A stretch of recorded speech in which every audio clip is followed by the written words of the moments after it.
Yeah, everybody want to get in on the fun.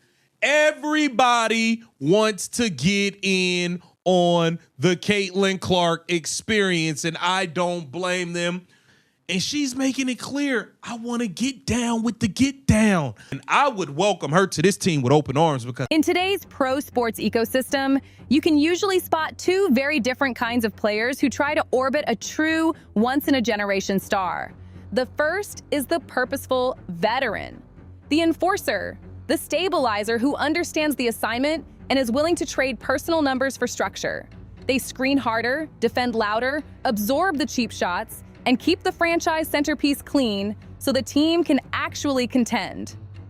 Their value is not measured by headlines, it is measured by how often the star gets to play free. The second type is more dangerous, not a teammate, but a tourist. A player who sees the ratings spike, the sold-out buildings, and the algorithmic boost that comes with proximity to greatness, and tries to turn someone else's gravity into their own brand campaign. we have someone who I think would be a great addition to Caitlin Clark and in this whole Indiana Fever team. And she's making it clear, I want to get down with the get down. I want to be a part of Caitlin Clark's team. Right now, the Indiana Fever sit in the center of the league's attention economy. Caitlin Clark has shifted the financial conversation so sharply that every free agent, role player, and fringe roster candidate is calculating the same thing. How do I get into that spotlight? And as the Fever try to build a sustainable contender around her, a suspicious trend keeps surfacing online. Players are not just expressing interest. They are openly auditioning, posting themselves in Fever gear, seeding accidental clips, and pushing narratives that feel less like basketball fit and more like a business pitch. That puts the front office in a delicate position. Indiana needs defensive help, length, and physicality. But one mismatched ego can do real damage, not only to chemistry, but to the timing and trust that make an elite offense work. And all of this is happening with uncertainty hanging over the league's labor future, where every roster decision has a second layer tied to CBA leverage and the possibility of disruption. That context matters when footage emerges of Letitia Amihiri, a prominent 6 feet 3 inches defensive forward, previously with teams like the Valkyries, publicly signaling that she wants in. Leticia Amihiri she played with the Valkyries, from what I remember. Listen, what is she doing right here? What she got on? She got on Indiana Fever merch. This is not a quiet message through an agent. It is a visual campaign, a manufactured storyline, and a test of whether the pull of the Clark economy can override the usual process. From a pure basketball standpoint, that body type is exactly what Indiana has been missing. Rim presence, mobility, and switchable perimeter defense. The question is whether the motivation matches the fit. Indiana is hunting for more than size. They are hunting for a tone setter, the kind of player whose presence changes what opponents feel comfortable doing. Not just a tall defender who can switch, but someone who thrives in contact. She don't play for the Fever yet. She want to get down with the get down. She see what's going on, and I'm going to keep it all the way real. Who turns every screen into a collision and every loose ball into a message. Championship offenses almost always have a counterpart like that. A player who lives in the margins of the box score and still ends up deciding the game. That role matters even more when the star is a lead guard. A high-usage creator takes the first hit, then the second, then the subtle ones that never make highlights. The bumps off the ball, the grabs on cuts, the extra shoulder after the whistle. Over a season, that adds up. The Fever do not need theatrics. They need a teammate who makes physical pressure expensive, who steps into the chaos so the engine can keep running clean. But this is where the evaluation gets uncomfortable, because the body is easy to measure, and the intention is not. A front office can confirm height, wingspan, and defensive rebounding in one workout. What they cannot confirm in one workout is whether a player is coming to do the job or to borrow the spotlight. I'm going to keep, because, at this point, we got to be skeptical, y'all. we got to be a bit skeptical because we have to make sure people aren't trying to join Caitlin Clark's team for clout. The Fever's biggest risk is not signing someone who cannot defend. The biggest risk is signing someone who can defend and still brings the wrong kind of hunger into the room. There is a difference between competitive hunger and attention hunger. One wants stops, structure, and wins. The other wants touches, visibility, and a storyline. A contender cannot afford to confuse the two, especially when the entire identity of the offense depends on pace, trust, and a clear hierarchy. That is why any public audition should set off alarms. When a player starts campaigning for a roster spot through social media, the question is not whether they like the city or the colors. The question is what they are really chasing. We have to make sure that people are trying to be a part of the crew for the right reasons. If the goal is to screen, rebound, and protect the system, great. If the goal is to arrive and renegotiate the pecking order on national television, the scheme will fracture fast. Indiana does not need another personality that tries to turn a defined role into a personal platform. The moment someone starts treating a Clark-centered offense like a stage for their own reinvention, spacing tightens, decisions slow, and the machine stops looking inevitable. When a star-centered offense loses its structure, you can see it immediately. The floor shrinks, lanes disappear. The transition game turns into a jog.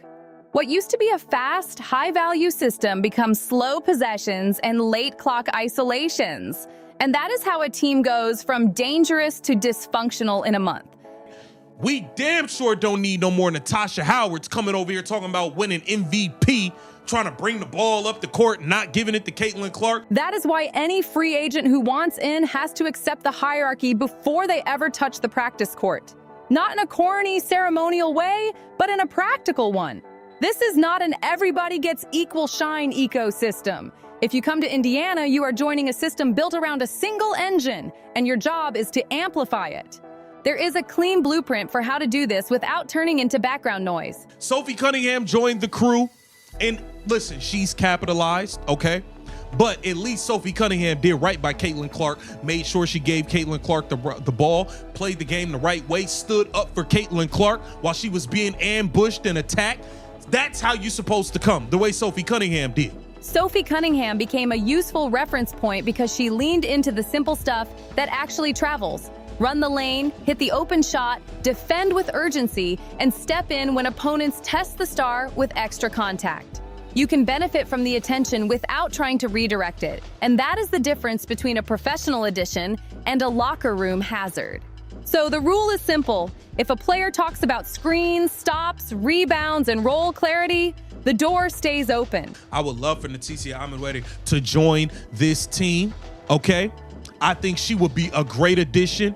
6'3", 185 pounds, a nice forward to bring off the bench, can run, bring that athleticism. She's fiery, she play defense, she'll fight out there. That's the type of player we need. If a player starts circling individual usage, hinting that the offense should balance out, or floating award talk before learning the terminology, that is your warning siren. The Fever cannot import a personality that treats national TV as a personal rebrand project. But even a perfectly built roster does not matter if the calendar itself becomes unstable. The bigger storm is the labor situation hanging over the league. In recent reporting around the WNBA and WNBPA talks, the union has pushed for major changes, including a revenue share framework tied to gross revenue and a much higher salary cap number, while the league has countered with a lower revenue share and a smaller cap, plus concessions like housing support. This is where Adam Silver enters the conversation. He has publicly emphasized urgency, but has also said he is not prepared to set a firm deadline to guarantee the season starts on the scheduled May 8th opener. The tension is obvious. Players are campaigning for roster spots in public, while the league is still negotiating the rules that determine whether the season begins on time and what the economic structure looks like when it does. Adam Silver is not a motivational speaker.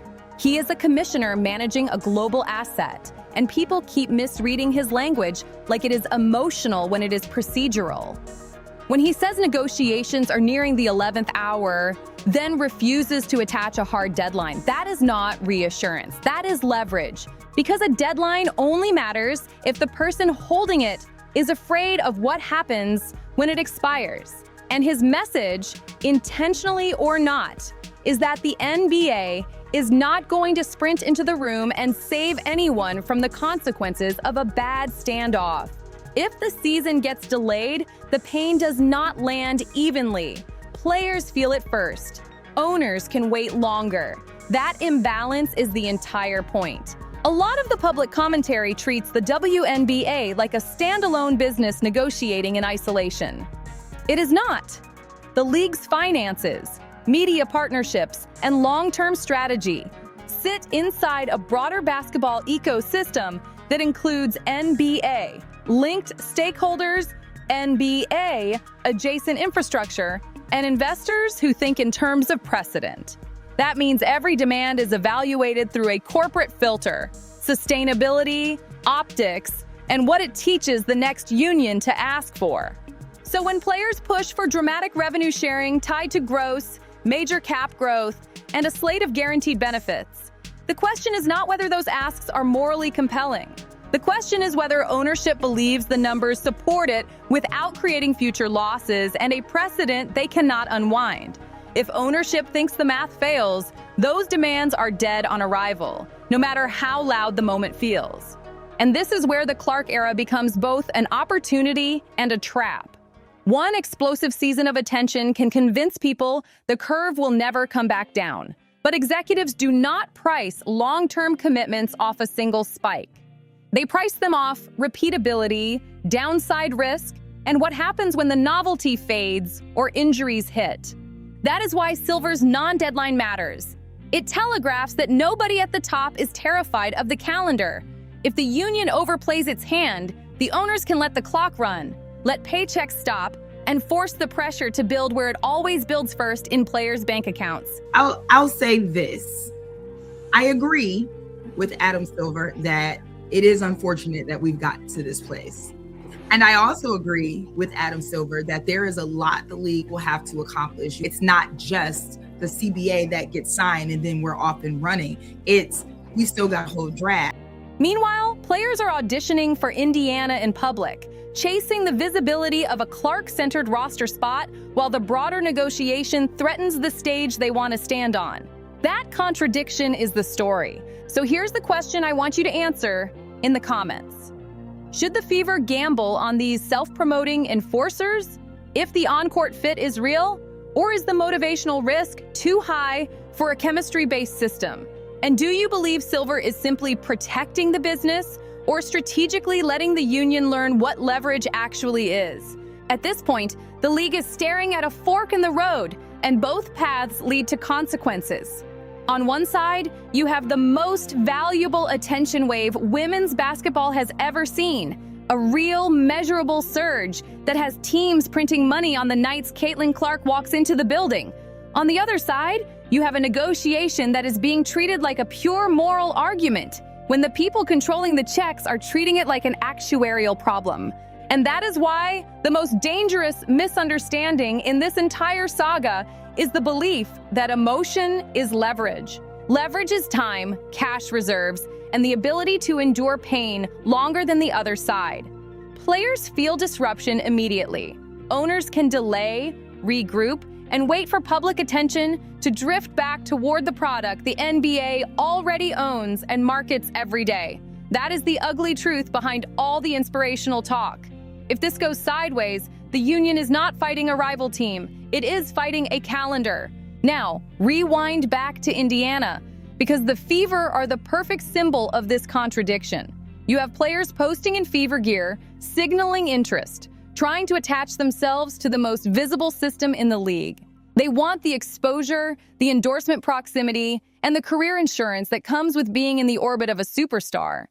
But the same labor posture that fuels the bravado could erase the stage entirely. And that is where the Fever front office has to be colder than the timeline. They cannot build a roster like they are collecting names. They have to build it like they are protecting an engine. Every addition needs to be screened for role acceptance, not just defensive versatility. Because the wrong personality does not just miss rotations. The wrong personality bends the entire offense into something slower, messier, and less profitable. So here is the closing reality. If the union misreads who holds the kill switch, the league could bleed weeks or months of momentum that it may never fully recover. And if Indiana misreads who belongs in that locker room, they can waste the best competitive window they have had in decades. One mistake in the boardroom can cancel games. One mistake in roster building can cancel chemistry. Either way, the Clark era does not guarantee anything if the people around it treat it like a temporary cash grab instead of a fragile structure that has to be protected. Now I want to hear from you. Should Indiana take the risk on these public auditions if the on-court fit is perfect? Or should they shut the door the moment it starts to look like clout chasing? And do you think the league is drifting toward a lockout because the players are misreading leverage or because ownership is willing to let them learn the hard way? And if you want the deeper dives that connect what happens on the court to what happens in the negotiation room, tap in with Courtside Leaks.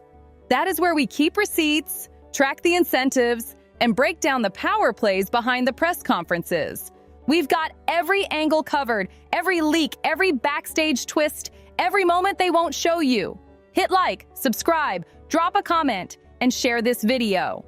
Stay locked in with Courtside Leaks, your home for the truth behind the WNBA headlines.